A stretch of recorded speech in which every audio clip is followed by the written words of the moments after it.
Hello everyone and welcome to a really awesome game that was played in 1998 in a simultaneous exhibition that Viktor Korchnoi held in Torino or Torino, depending on how you call it. I know some people call it Torin. Here in Croatia we call it Torino. I think also Italians call it Torino, where Viktor Korchnoi faced 30 opponents simultaneously, and out of those 30 games he won 28 and lost 2. And I'm pretty sure you know which one we're going to show, as it's most interesting.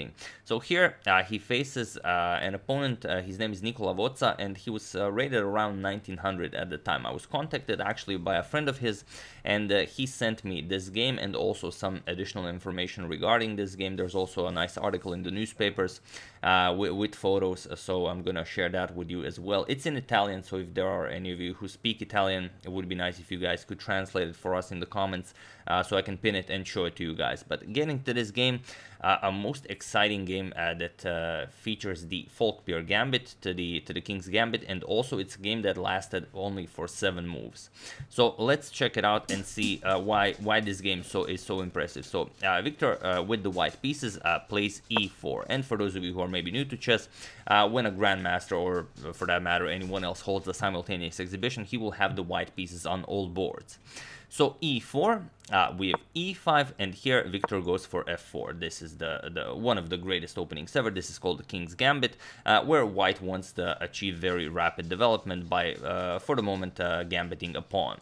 But black decides that he will not be grabbing any material. Instead, black offers a counter strike in the center, and he plays d5. And now there are various ways you can approach this, but in the game I'm going to show you some other ways that are very nice. But for this game, Viktor decided to play e captures on d5. And okay, now you can see a lot of interesting moves. For example, e4 is a very nice idea. You could also capture on f4. One of the ideas is also c6, and c6 is what Nicola prepared for this game. And we even have a photo of this moment, so let me just share that with you guys. So no, not that, obviously. This is the photo of this moment. So you can see not the board where Viktor is currently making the move, but the board that he visited prior to this one, the one on the left. You can see that this position is on the board. Black just played c6, and now Viktor has to make a full circle, go back to that board, and then make his move. And that's the move that we are going to see now. So let's just enjoy that for a moment. There you can see some very nice settings, something in the back there, like a logo for an automobile maybe, but okay. Getting back to the position, black just played c6, and he's offering this pawn for some rapid development. So here Viktor played queen to e2. He's not interested in this pawn. He wants to play queen captures on e5 and deliver check.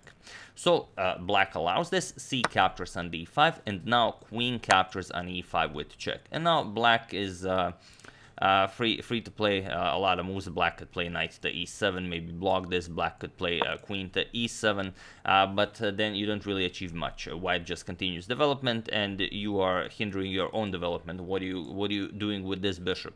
So after this queen captures on e5 check, black actually played queen to bishop to e7, and now it seems like the g7 pawn is free for grabs, but that couldn't be further from the truth. And the fact of the matter is that black's position is much better here. White is even struggling to find the move here.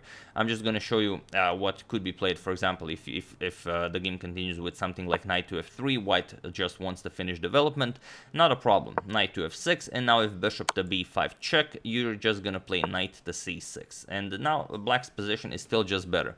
You don't have a good move here for white. If you capture here, then you've only improved the black's structure in the center here. And if you try and do something silly like castle, then black will just play queen to b6 check and win your bishop on b5. So it's a very tricky position to play. However, after this bishop to e7 move, Viktor didn't go for any of this. Viktor actually grabbed the pawn on g7. So queen captures on g7. Now the rook is being threatened, and of course black's next move is pretty much forced. Black has to play bishop to f6, and now the queen has to move, and also the rook is now defended. So here Viktor moved the queen to the only square available, because all of these squares are covered by the pawns and bishops. Viktor played queen to g3, but it was in this position that Nicola played bishop to h4, and again it was in this position that Viktor Korchnoi resigned the game, as he just blundered his queen. So here you can see how rich the opening is and how great an opening this is to counter the King's Gambit, because the King's Gambit is a very aggressive opening, and you can counter it by being even more aggressive with the Folkbeer counter Gambit. Although maybe, okay, it's not every day that you will see someone play the King's Gambit in maybe a classical game, but in Bullet Blitz, you know, it's being played all the time. And I will mention, I think it was in 2016 in the Tata Steel tournament, Bhaskar and Ariban actually used it against the Wesley So and got a draw with the white pieces. So you still see it from time to time, even in top tier play. But this game, completely wild. So we covered some lines here. So let's just, as it's only 7 moves, e4, e5, f4. We go for the King's Gambit. Black strikes with the d5, the Folkbeer counter Gambit, and here e captures on d5. We have c6 now, reaching the position from the newspapers. Queen to e2, now going after the pawn, and here black just captures on d5. Check, bishop to e7, and now queen captures here, and that's it. Bishop to f6. The queen's only escape is you could throw in bishop to b5 check, but just knight c6, it's not a problem. So queen to g3, and now bishop to h4. I don't think Viktor lost a game such as this one ever in his life. Okay, maybe not ever, maybe when he was a kid, but definitely not since he became a grandmaster. So really exciting stuff. And here, as I promised, here is an article from the newspapers regarding this event. So if any of you would be kind enough to translate this for us in English, I will pin your comments so everyone else can see. I can see, you know, approximately what is mentioned here, but it does say a lot, something about David defeating Goliath, and well, it'd be nice if someone could translate this for us. But yeah, and also as this is such a short game, I said I will show you another fun line. For example, e4, e5, f4, and d5. Now going for the Folkbeer's counter Gambit. White doesn't have to capture anything. White can just continue development, and now black could go for d captures on e4, knight captures on e5, and now bishop to c5. Black also wants to get some rapid development in. For example, knight to c3, knight to f6, black now wants to castle, and queen to e2. White wants to win this pawn. And black says, not a problem, knight to c6. And here, you can see that the bishop on c5 is undefended. And it's a kind of a common theme here, and white could become somewhat greedy and go for knight captures on f7 here. Seems reasonable, because after king captures, queen c4 check picks up the bishop, but black just plays queen to e7 here, and black gives up a whole rook. So white captures that, and now white is just lost. Knight to d4 attacks the queen, and now you really don't have a good square for the queen. Okay, you could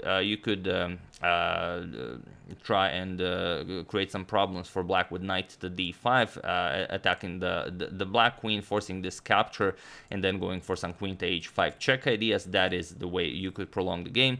But in short, if you play something like queen to d1, then the magic really happens. Knight to f3 check. The king has no good squares. If the king goes to e2, then just bishop to g4, and then you're really threatening some chaos here.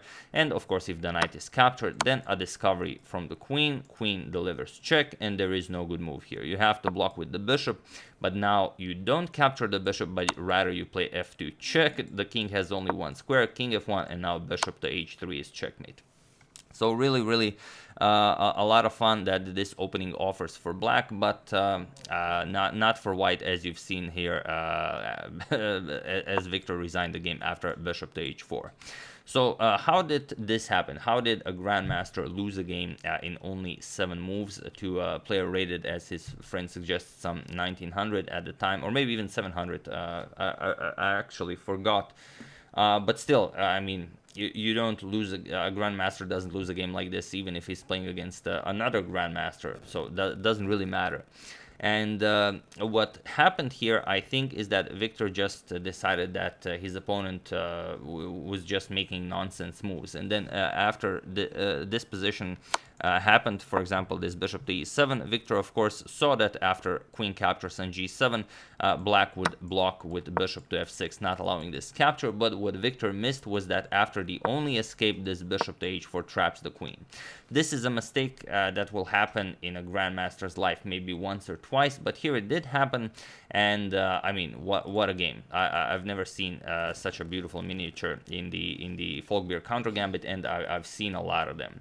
So hope you guys enjoyed that, and yeah, if you guys have any hidden gems such as this one where your friend defeated like you know, Alechin, or maybe, I don't know, Bobby Fischer, or whoever, you know, feel free to send them, and we are going to share them with everyone, so they too can enjoy such a brilliancy. So yeah, that's the game. Like I said, Viktor won 28 games, only lost to 2. This one and another one that wasn't nearly as short as this one. It was pretty a standard game. So yeah, once again, hope you guys enjoyed it. I would like to thank Gabriel Begun, Sridhar Rajagopalan, Alexander Wildhammer, Luke Matkovic, and Argin Aslanyan for your contribution to my channel. Thank you a lot, I really appreciate it. As usual, you can check 2 of my previous videos here. Thank you all for watching, and I will see you soon, continuing the coverage of the Morphy saga, checking up on your wonderful suggestions, such as this one, and whatever happens in the chess world. So thank you all, I will see you soon, and have an excellent rest of your day.